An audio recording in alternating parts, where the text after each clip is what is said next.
anyways, this is a bit of a week tip that I'm going to do. I'm going to do one every day. I'm going to try and do this week. We're going to work on lip bends today. So why do you do lip bends?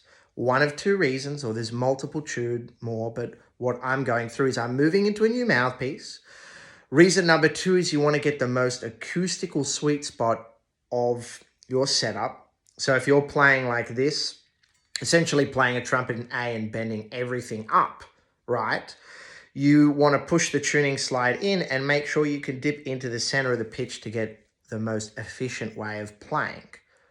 The third reason is you might want to be able to work on intonation arriving in the center of it. So what we're going to talk about is an exercise that I like to do.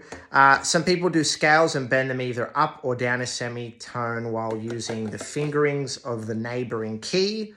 That's cool to do. You don't want to force your muscular structure like this into manipulating the note, right?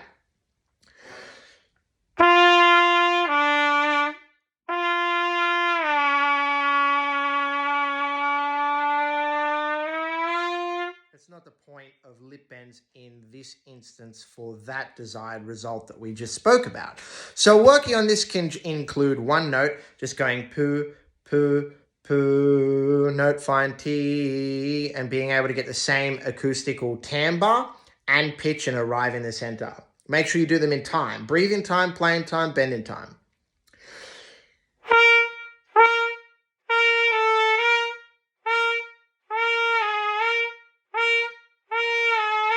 Being able to get that center of the note, right? Then another instance that I like to do and what I'm working on at the moment is being able to do a multitude of notes and be able to bend into the center of the pitch. So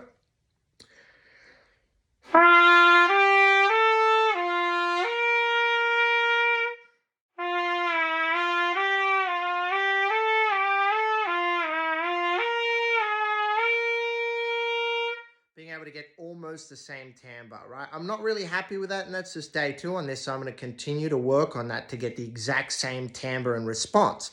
So timbre is the same sound, and then working on the pitch, working on it with a tuner to make sure I arrive in the center of the note. Another thing that I like to tell you is how do you do that without manipulating your muscular structure? Well, you use your tongue. You go T, and the dip here creates a low pressure system behind the teeth.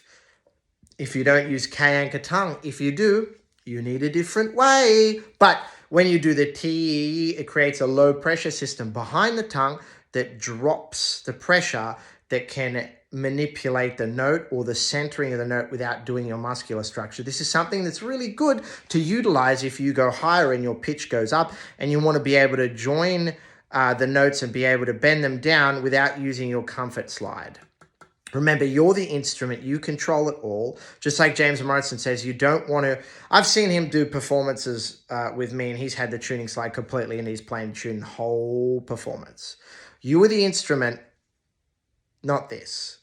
Make sure that you're working on that. So if you have a tip that you want me to discuss over the next week, let me know in the comments below, as well as making sure you follow my page or my YouTube channel so you just don't miss out on some new content that I'm putting together. Otherwise, this might be the only time that you see me, which is maybe lucky. But let me know in the comment section, do you want any tips for this week? Please let me know, and happy practicing. See you soon.